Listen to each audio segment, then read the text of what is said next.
a forma contábil é que, olha, não fechou a balança, débito fiscal.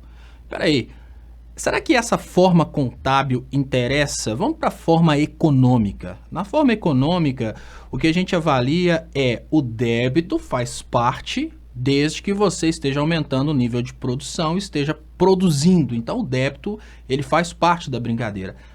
Agora, na forma prática, o que importa para o eleitor? Nós temos uma realidade de uma maioria de brasileiros que vivia melhor naquela situação em que tínhamos o débito fiscal. O brasileiro precisa começar a parar de viver a vida dele de acordo com o que falam os Faria Limers ou de acordo com o que fala Miriam Leitão. Eu não quero... Olha, vamos isolar a situação minha como eleitor. E é essa dica que eu dou para você conversar com aquele bobo que chega perto de você e fala, mas disse que tinha corrupção, olha, mas o débito era maior do que isso, o débito era interno. Cara, de boa, pega a sua vida. Quantos pacotes de arroz você comprava naquela época que diziam que existia um grande débito? Como que era a sua vida naquele momento que dizia que o Brasil estava quebrado, que havia débito fiscal?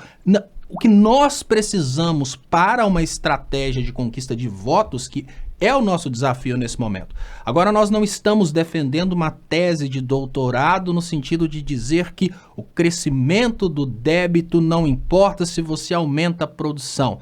Eu garanto para você que eu devo muito menos do que Silvio Santos. Não precisa nem dizer quem é mais rico. Então, o tamanho do débito dos Estados Unidos é muito maior do que o do Brasil. Isso não é problema, eles têm uma grande capacidade de produção. Quando nós estávamos produzindo, o crescimento do débito era um detalhe, porque esse crescimento do débito, enquanto estávamos produzindo, não impactava no prato de comida das pessoas. Com débito fiscal, as pessoas estavam comprando carro novo, com débito fiscal, as pessoas estavam fazendo churrasco, tomando cerveja, como falam muito sobre a questão da campanha do Lula. Com débito fiscal, as pessoas estavam vivendo bem. E aí eu pergunto para o eleitor se é mais importante para ele o que dizem na Rede Globo ou o que ele viveu na vida real. Porque esse discurso é muito importante. Nós precisamos chamar a atenção das pessoas que vão às urnas para que essas pessoas não votem de acordo com a retórica dos canais de televisão, de acordo com a retórica das emissoras de rádio, ou então de um jornal, ou então de uma estatística colocada por um banco suíço, para que as pessoas votem de acordo com o que elas viveram.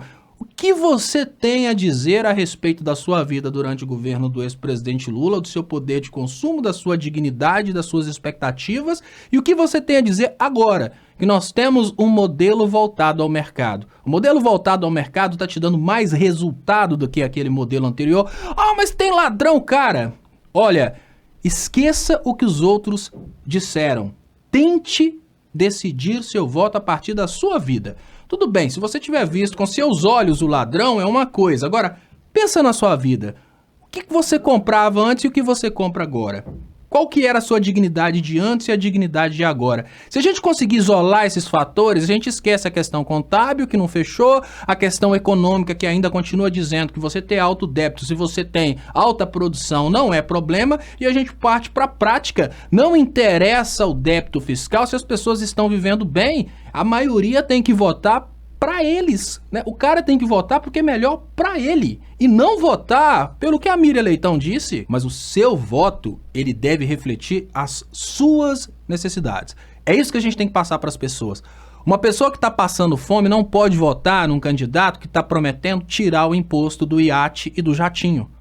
Porque essa pessoa ainda não tem iate e jatinho. Daqui 4 anos, quando você tiver seu iate e seu jatinho, aí você muda de ideia. O que nós tivemos de ludibriação do público brasileiro, conduzindo o público no sentido de pensar que esse público era milionário, precisava lutar por um liberalismo econômico porque esse público já estava rico, ou seja, o MBL fez o público brasileiro achar que era rico demais. Agora a realidade está mostrando para o público brasileiro que ele não é assim tão rico.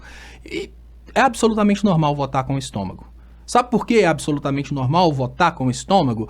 Porque se a gente não tiver o mínimo, e aí a gente vai para aquela pirâmide de necessidades de Maslow, você não tem cabeça para trabalhar, você não tem cabeça para fazer nada. Então se seu telhado estiver furado, se você tiver sem condições de comprar comida nutritiva para sua família, se você teve que reduzir a qualidade alimentar da sua família, porque antes trabalhavam 3, agora 2 estão desempregados e só tem um trabalhando, vote com o estômago, porque o voto é seu. Você não vai votar pela redução do imposto no iate, nem pela redução do imposto no jatinho, se você não tem jatinho. Você vai votar sim pela comida, vai votar sim pela dignidade, vai votar sim pelo trabalho. É absolutamente normal. Num país onde o atual presidente está devolvendo para o povo a miséria e a fome, esse povo tem que votar contra a miséria e a fome. A gente briga com o problema. Agora, votar por especulações, eu vou depositar nas urnas a opinião de um comentarista da Rede Globo. Eu vou depositar nas urnas a opinião de uma pessoa do Banco Suíço. Essa não é minha opinião. A minha opinião é aquela que reflete a minha realidade, as minhas necessidades. E é isso que o povo brasileiro precisa aprender agora, que é isso que foi tirado do povo brasileiro durante as campanhas que começaram em 2013. Durante as campanhas que começaram em 2013, Léo, nós tivemos um processo de alienação que fez com que o povo brasileiro começasse a pensar de uma forma diferente da própria realidade. Nós tivemos o nascimento no Brasil de uma espécie que eu imaginava que jamais poderia acontecer, que é o pobre de direita, que é o cara que tem a expectativa de que vai ser rico e por isso ele se comporta como rico já. Olha, eu sou trabalhador, hoje eu ganho um salário mínimo, mas como eu sou trabalhador, eu tenho a expectativa de que eu vou ficar muito rico, então eu já vou votar num presidente que governa pra gente muito rica. Isso não funcionou.